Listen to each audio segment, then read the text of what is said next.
वलीद साफ-साफ सबा से कह देता है, बल्कि शदीद गुस्से में कह देता है कि देखो तुम्हें मिनाहिल के साथ इस तरह का रवैया नहीं रखना चाहिए था। अगर तुम उसके साथ ऐसा करोगी तो मैं कभी भी तुम्हारे साथ सिंसियर नहीं हो सकता। यानी कि जो-जो सच्ची और खरी बातें हैं ना, वो सारी मुँह पे आके पड़ रही हैं और हर चीज़ खुल के सामने आ रही है। लेकिन इस बात का अंदाज़ा शायद पहले नहीं हो पा रहा था किसी को, लेकिन अब जाकर ये चीज़ का पता चल चुका है। मिनाहिल काफ़ी ज़्यादा परेशान हो जाती है क्योंकि वो समझ चुकी है कि मेरी वजह से सबा और वलीद के दरमियान काफ़ी ज़्यादा नाचाकी आ चुकी है, काफ़ी ज़्यादा यानी कि टेंशन बन चुकी है। साफ साफ कह दिया है सबा ने कि देखो हमारी ज़िंदगी से दूर हो जाओ। ये बात अब जाकर मिनाहिल के दिल पे लग चुकी है क्योंकि मिनाहिल समझ रही थी इस बात को बड़े अच्छे तरीके से, लेकिन इस बात को ज़्यादा करने की कोशिश नहीं करी थी। अब जाकर उसको अंदाज़ा हो गया है कि किस तरीके से उसने इस सारे मामलात से छुटकारा हासिल करना है। कैसे ये सारा कुछ हो सकता है? वो बार-बार कहती है जाके नरगिस से कि देखिए आंटी, मैं काफ़ी ज़्यादा परेशान और काफ़ी मेरी तबीयत भी ख़राब है जिसकी वजह से मैं इधर अभी नहीं आ सकती। लेकिन सबा की वजह से ये सब कुछ हो रहा है, इस चीज़ का अंदाज़ा नरगिस को बड़े अच्छे तरीके से था। नरगिस समझ चुकी थी इस बात को कि नहीं भई, मामला काफ़ी ज़्यादा संगीन है। क्योंकि अब जाकर उसको अंदाज़ा हो गया था कि किस तरीके से इन लोगों को हैंडल करना है। क्योंकि अब सबा की नाचाकियाँ अब सारी समझ आ चुकी नरगिस को। नरगिस कहती है मिनाहिल तुम परेशान मत हो, तुम इन सब बातों को लेके परेशान होने की कोई ज़रूरत नहीं है। देखो तुम्हें कोई यहाँ पे कुछ नहीं कह सकता। ये तुम्हारी माँ का घर है और तुम्हें यहाँ से कोई नहीं निकालेगा। ये मेरा तुमसे वादा है। लेकिन मिनाहिल कहती है कि ये बात तो बिल्कुल हक़ है कि मैं ऐसा कभी नहीं कर सकती और आप कैसे मुझसे ये बात कर सकते हैं? मुझे तो इस चीज़ की बिल्कुल भी समझ नहीं आ रही है। बहुत ज़्यादा आ चुकी है सबा, साफ-साफ कह देती है कि मैं इस लड़की का यहाँ पर आना बिल्कुल भी बर्दाश्त नहीं करूँगी। मानिए कि इसको यहाँ पे बिल्कुल ना आने दें। बिल्कुल सही कहा था उन्होंने मुझसे कि मुझे इससे होगा ज़हन के ऊपर, क्योंकि वो समझ गई है कि मेरा बेटा फिर से पुरानी बातों की तरफ चल पड़ा है और काफ़ी परेशान है उसके लिए। साफ-साफ ज़हन को कहती है कि अगर तुम मिनाहिल के बारे में ऐसा कुछ भी सोच रहे हो तो अपने दिमाग से ये सारी बातें निकाल दो, क्योंकि इन सारी चीज़ों का कोई भी मकसद नहीं है। मैं तुम्हें किसी भी तरह से कुछ नहीं करने दूंगी। लेकिन अब देखिएगा कि जैन जो है सोच रहा है कि किस तरीके से वलीद की ज़िंदगी में और मिनाहिल की ज़िंदगी में खुशियाँ बढ़ दी जाएँ, क्योंकि अब उसकी ज़िंदगी का एक ही मकसद बाकी रह गया है कि कैसे मिनाहिल को खुश रखा जाए। लेकिन मिनाहिल की खुशी भी उसको वलीद में नज़र आ चुकी है। वो इस बारे में बात करता है मिनाहिल से और कहता है कि देखो मिनाहिल, मुझे सच-सच बताओ कि आखिर माजरा क्या है? मैं तुम्हारी इस चीज़ के लिए पूरी-पूरी मदद करूँगा। जिसको सुनकर मिनाहिल साफ-साफ इनकार कर देती है और कहती है कि भई नहीं, ऐसा कुछ भी नहीं हो सकता। अगर आप लोगों का ज़हन ये बन रहा है, तो मैं कतई आपका साथ नहीं दूँगी और आपको वैसे भी मेरे बारे में कुछ भी बोलने की, कहने की कोई ज़रूरत नहीं है। जो जैसा मामला चल रहा है वैसा ही चलने दीजिए। मैं अगर उनके घर जाती हूँ तो सिर्फ़ और सिर्फ़ नरगिस आंटी के लिए, क्योंकि वो मुझे बिल्कुल अपनी बेटियों की तरह मानती हैं और उनकी किसी बात से इनकार मैं नहीं कर सकती। इसलिए बेहतर यही है कि इस तरह की फ़ज़ूलियात को ना जन्म दिया जाए।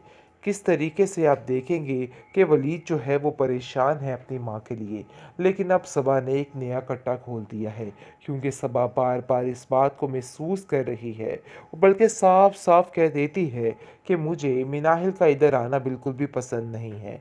जिस पर नरगिस कहती है कि उसको मैंने अपनी बेटी माना है, तुम उसको यहाँ पर आने से नहीं रोक सकती। बेहतरीन ड्रामा सीरियल पत्थर दिल के इस एपिसोड में आप देखेंगे कि कुछ समझ नहीं आ रही, आखिर मिनाहिल को ये बात तो समझनी चाहिए कि आखिर वलीद उसके बारे में क्या सोचता है। उसको कुछ ना कुछ समझकर उससे पीछे हट जाना चाहिए, लेकिन वो दिन ब दिन हर आए एपिसोड में अंदर ही अंदर घुसती जा रही है। पता नहीं इस बात का क्या मकसद है। मकसद तो साफ नज़र आ रहा है कि बस जो मर्ज़ी हो जाए, सब आप खुद अपने मुँह से इस चीज़ का इकरार करने वाली है कि वो इस रिश्ते से इनकार करती है और वलीद की शादी मिनाहिल से ही होगी, क्योंकि वो जान चुकी है कि ये सब कुछ छुड़वाना बहुत ज़्यादा मुश्किल है। सारे हरबे इस्तेमाल करके उसने देख लिए, लेकिन बेसूद, कुछ भी उसके हत्थी नहीं चढ़ा है। जान चुकी है इस बात को कि इस बात को अब कैसे एंड करना है। वो जैसे ही शॉपिंग के लिए जाती है, मिनाहिल बाजी भी वहीं पे मौजूद होती हैं। ये सारा माजरा देख के उसको काफ़ी शदीद गुस्सा आ जाता है और वो कहती है कि मिनाहिल, तुम इतनी तो मासूम नहीं हो कि तुम्हें समझना है कि आखिर मामला क्या है। मुझे ये तुम्हारे मामलात बिल्कुल भी ठीक नहीं लग रहे। मैं चाहती हूँ कि तुम हमारी ज़िंदगियों से दूर हो जाओ, क्योंकि मैं अब यही चाहती हूँ। लेकिन जी आप देखेंगे कि मिनाहिल काफ़ी ज़्यादा सफाई पेश करती है और कहती है कि ऐसा कुछ भी नहीं है, और अगर आप लोग ऐसा सोच रहे हैं तो बराए मेहरबानी अपने दिल से कोई भी फजूल बात ना रखिएगा, सब कुछ ख़त्म कर दीजिए। लेकिन मिनाहिल को भी अब इन लोगों से दूर हो जाना चाहिए। लेकिन फिर दोबारा बेचारी नरगिस आंटी की मोहब्बत में दौड़ी चली आती है और उसके एक हुक्म पर जान निछावर करने के लिए तैयार हो जाती है। लेकिन सबा को ये सारे मामलात बिल्कुल भी पसंद नहीं आ रहे हैं और वो साफ साफ कह देती है कि मुझे ये बात बिल्कुल भी पसंद नहीं है कि तुम इधर आओ या इधर कोई भी रिश्ता नाता रखो। दूसरी तरफ माजरा काफ़ी चीख रही है जैन के ऊपर, क्योंकि वो समझ गई है कि मेरा बेटा फिर से पुरानी बातों की तरफ चल पड़ा है और काफ़ी परेशान है उसके लिए। साफ साफ जैन को कहती है कि अगर तुम मिनाहिल के बारे में ऐसा कुछ भी सोच रहे हो तो अपने दिमाग से ये सारी बातें निकाल दो, क्योंकि इन सारी चीज़ों का कोई भी मकसद नहीं है। मैं तुम्हें किसी भी तरह से कुछ नहीं करने दूंगी। लेकिन अब देखिएगा कि जैन जो है सोच रहा है कि किस तरीके से वलीद की ज़िंदगी में और मिनाहिल की ज़िंदगी में खुशियाँ बढ़ दी जाएँ, क्योंकि अब उसकी ज़िंदगी का एक ही मकसद बाकी रह गया है कि कैसे मिनाहिल को खुश रखा जाए। लेकिन मिनाहिल की खुशी भी इसको वलीद में नज़र आ चुकी है। वो इस बारे में बात करता है मिनाहिल से और कहता है कि देखो मिनाहिल, मुझे सच सच बताओ कि आखिर माजरा क्या है।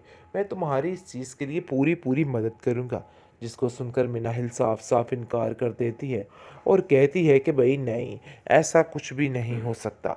अगर आप लोगों का जहन ये बन रहा है तो मैं कतई आपका साथ नहीं दूंगी, और आपको वैसे भी मेरे बारे में कुछ भी बोलने की कहने की कोई ज़रूरत नहीं है। जो जैसा मामला चल रहा है वैसा ही चलने दीजिए। मैं अगर उनके घर जाती हूँ तो सिर्फ़ और सिर्फ़ नरगिस आंटी के लिए, क्योंकि वो मुझे बिल्कुल अपनी बेटियों की तरह मानती हैं और उनकी किसी बात से इनकार मैं नहीं कर सकती। इसलिए बेहतर यही है कि इस तरह की फ़ज़ूलियात को ना जन्म दिया जाए। किस तरीके से आप देखेंगे कि वलीद जो है वो परेशान है अपनी माँ के लिए, लेकिन अब सबा ने एक नया कट्टा खोल दिया है, क्योंकि सबा बार बार इस बात को महसूस कर रही है, बल्कि साफ साफ कह देती है कि मुझे मिनाहिल का इधर आना बिल्कुल भी पसंद नहीं है। जिस पर नरगिस कहती है कि उसको मैंने अपनी बेटी माना है, तुम उसको यहाँ पर आने से नहीं रोक सकती।